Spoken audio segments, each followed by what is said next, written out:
Why, hello! Welcome back! I'm so glad you're here for another episode of the Diamond Within podcast. Thank you all for joining me on this wonderful day. Hope you're feeling good, things are going well, and you're happy, you're healthy, everything's hunky-dory. Anyway, let's just dive into what I'd like to talk about today.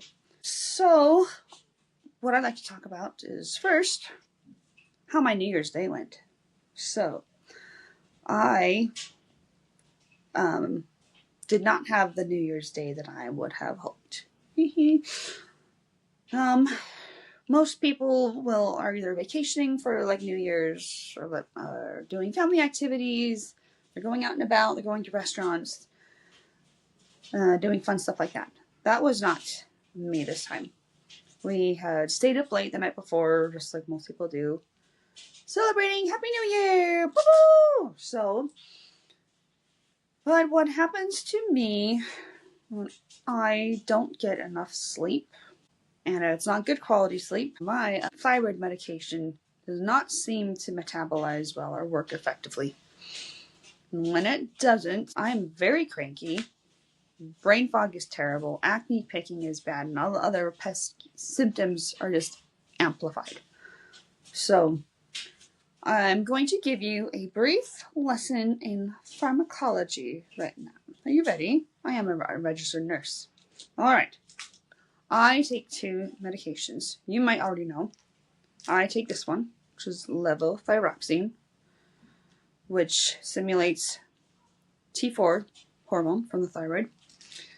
And I take this one, liothyronine, which simulates, is T3 hormone.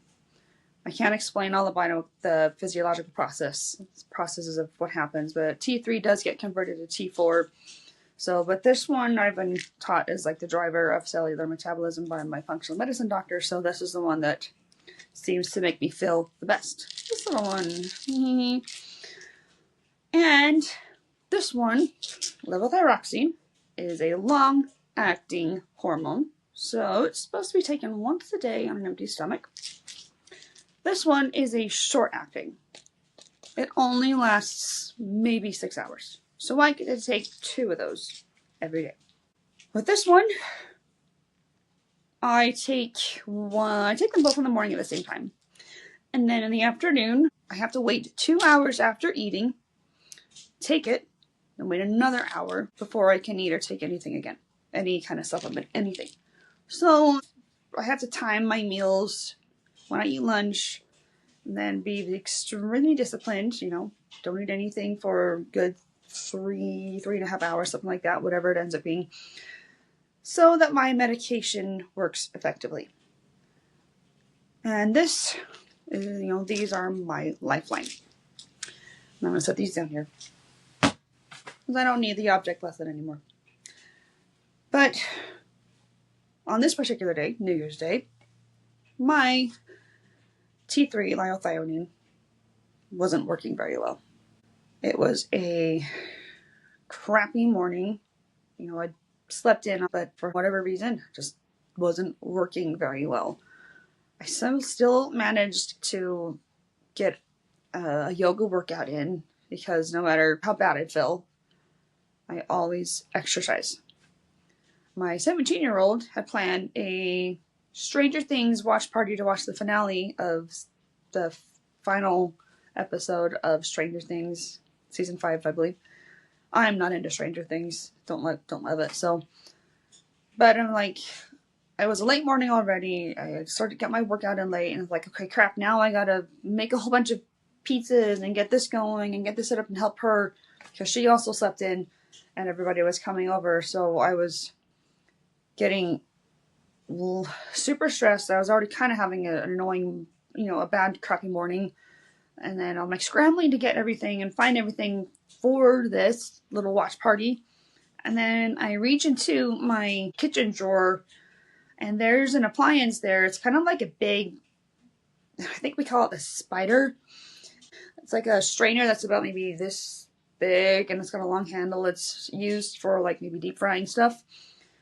There must have been a sharp piece of metal or something that was sticking out, and my middle finger right here, this one right here, just got it on the wrong angle and it dug deep into my finger. I felt it instantly. I'm like, crap. That's going to bleed. Like, bled tons instantly. And I'm like, I still have to do this. I still have to get this going. And I'm like, okay, just grab a paper towel, squeeze it, hold it, keep moving. And then my 11-year-old's like coming out like, Mom, something. I love my daughter, but that's just how she was talking to me at that time. And I'm like, just leave me alone. Leave me alone. It's fine. I can take care of myself. So wasn't trying to get snappy at her, but I just, it was a stressful moment, and I don't seem to handle stress very well anymore, unfortunately. So I managed to get all the pizzas made and get the kids set up, and I also managed to sell something on Facebook Marketplace, and the buyer was coming in, so I had to wait. I hadn't even gotten ready at that point in the day. It's like after 11 o'clock, and I still hadn't showered.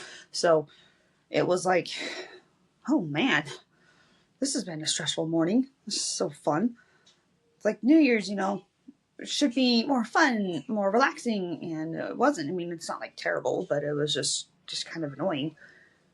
Then they get settled, the buyer gets his thing, and then I get up to my bathroom, and then the horrible picking attack sets in, and it's terrible. And I'm like, oh, Happy New Year, right? This feels great. It was terrible. It was awful. I was not ready for like another hour and a half or so, at least, because it was just so bad. And so I finally calmed down, was ready for the day. I texted my husband and told him, and so I told my girls, and my son, okay, I gotta take a nap. I didn't get enough sleep last night. I'm exhausted from this horrible attack. And thankfully, the nap and round 2 of the medication helped me feel better. Way better. And looking back, you might think, well, that was a crappy day. The latter half of the day was much better. Thankfully. Much more relaxed. I was much more with it, cognitively and mentally. No brain fog, and it was just much better. But it just kind of ruined the first half of the day when it should have been a fun day. It's New Year's. You do fun stuff. But you could look at it this way, well, maybe that's a bad omen, right? Maybe it's a sign of bad things to come. New Year's just starting off to a bad start, But me, I was like, I've done this and been through this enough to know that it's just a bad day. Bad moment, whatever, bad few hours. That does not equal a bad life. It does not equal a bad omen, nor is it a reflection of things to come. It just means it was a bad day and I needed to get more sleep. Okay? So this is my call to action for you from this story. Bad day does not equal a bad life. It's just a bad day. Pick yourself up. Keep going. Keep doing what you gotta do. Cut your finger.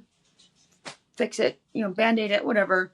Then keep going. Don't sit there and complain about it and stew about it and just make it worse than what it is.